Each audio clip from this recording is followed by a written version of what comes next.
morning children. In today's class, we are going to learn some of the other important rivers. So in the last class, what we learned now? So in the last class, we learned what are the main rivers of India. So what are the main rivers of India? Ganga, Brahmaputra and Indus. Where this river Ganga arises. So river Ganga originates from Gangotri classes, isn't it? So what is the main tributary of river Ganga? Yamuna is the main tributary of river Ganga. So what is meant by tributary? Tributary means the small river which will come and join with the main river. So Yamuna is a small river and that is the main tributary of river Ganga. Okay children.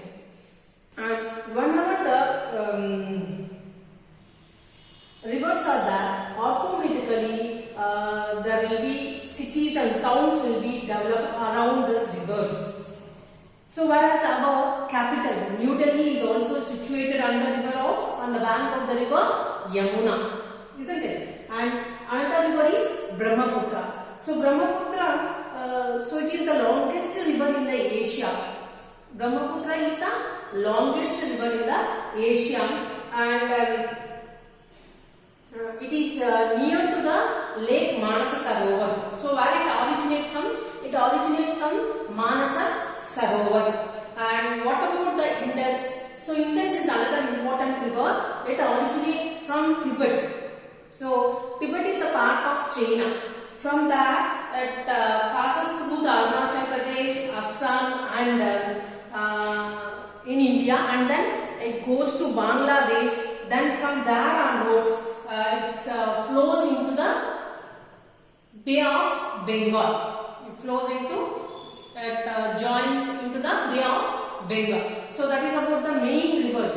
So Ganga, Brahmaputra and Indus. These are the main rivers of India. What are the other important, some of the important rivers of India? So here Narmada. Narmada is one of the important river of India. So what is the source? What is the source of this river? What is meant by source, Anna? We heard that. Source means the point where the river starts its journey. The point where the river starts its journey is called as source. So Narmada, what is the source? Where is the source of this Narmada? Narmada river, the main source of this Narmada river is Amarkantak Hills. Amarkantak Hills in Madhya Pradesh. So from here the Narmada river originates. Then what about the mouth of this Narmada river? In which sea or ocean it joins?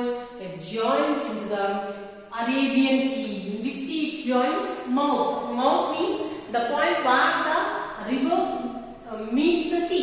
At which point the river meets the sea. That is known as mouth.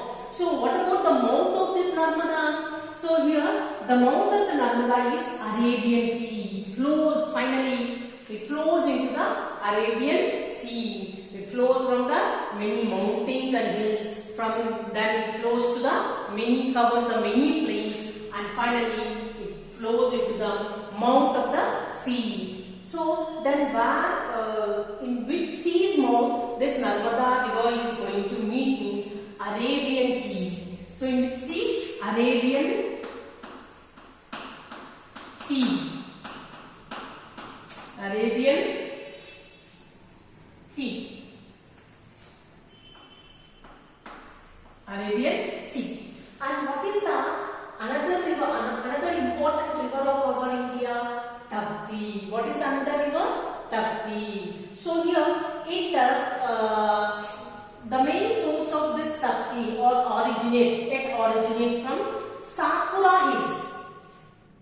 Satpura Hills in Madhya Pradesh. This one also finally meets the mouth of the Arabian Sea. So this one also meets the mouth, joins into the Arabian Sea. So Narmada River and Tapti River both finally meets the Arabian Sea. That means it joins with the Arabian Sea finally. So it originates from Amarkantak hills in Madhya Pradesh, and this Tapti river starts or originates or source of this Tapti river is Satpura hills in Madhya Pradesh and Mahanadi. So this Mahanadi is Sihava, and this one joins into the Bay of Bengal. This one joins to the Bay of Bengal.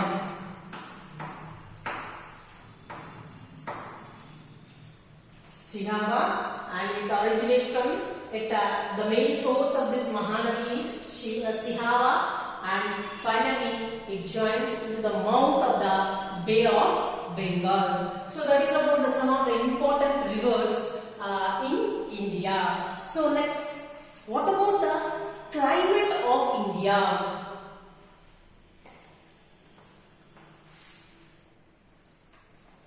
What about the climate of India?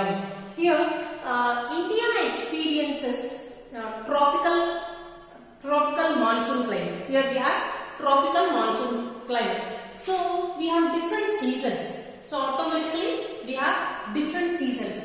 What are the different seasons that we have in India? Here we have, what are the different seasons that we can see now? So here summer, monsoon, retreating monsoon and winter. What are the different seasons we have?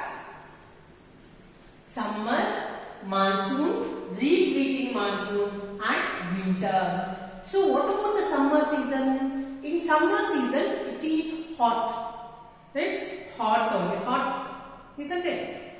So whenever summer starts in our country, the summer starts from here in Tirupati, it will start as from March.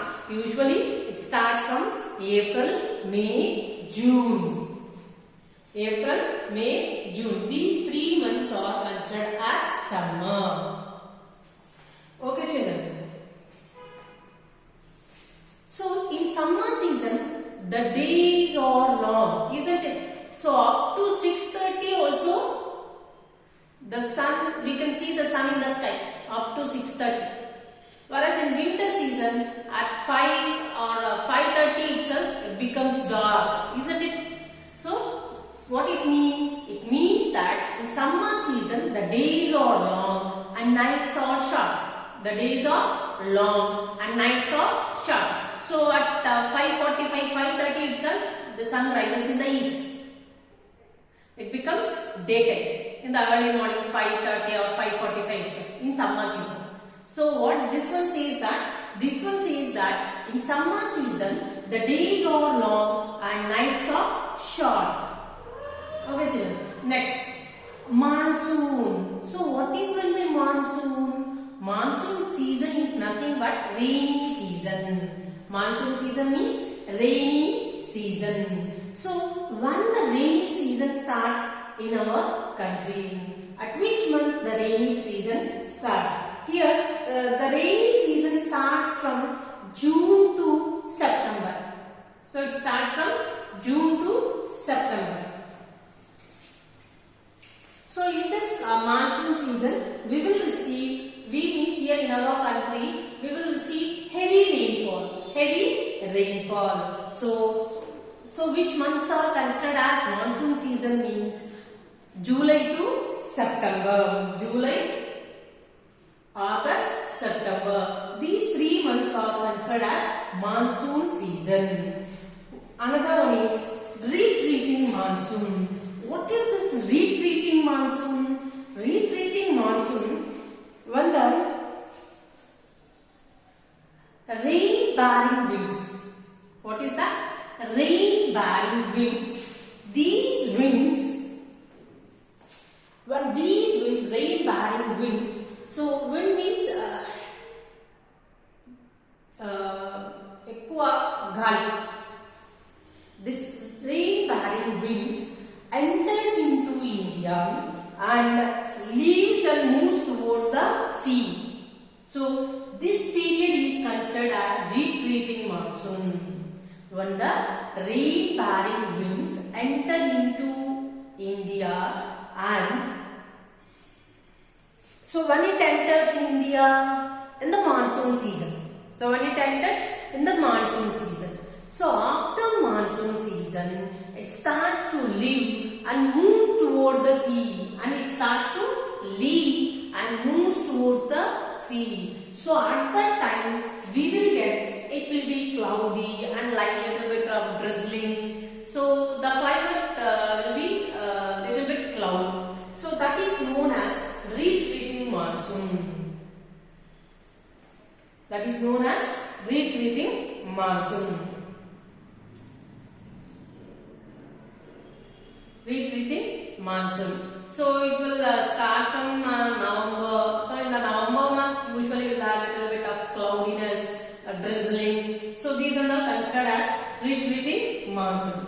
So what about the winter season? So in winter season, it is cold. It is cool.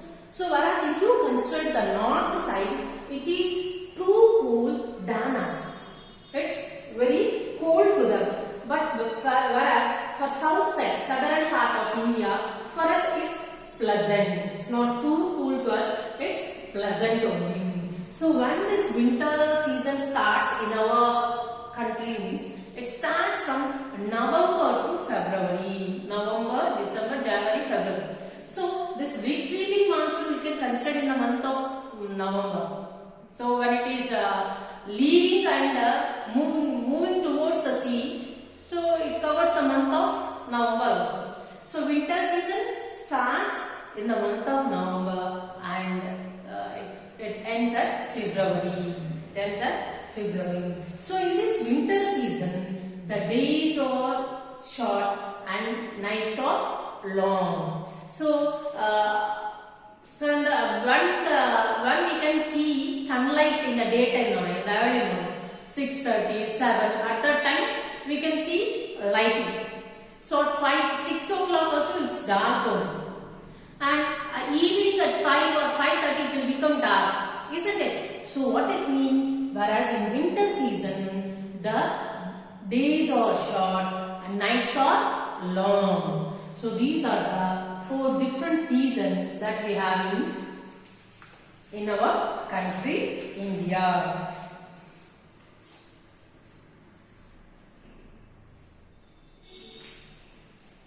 So that is about the climates of India: summer, monsoon, retreating monsoon, and winter season. So with this, we completed the 6th lesson, India, rivers and climate. Okay children, so read the textbook, then only you can understand very clearly children. Okay children, thank you.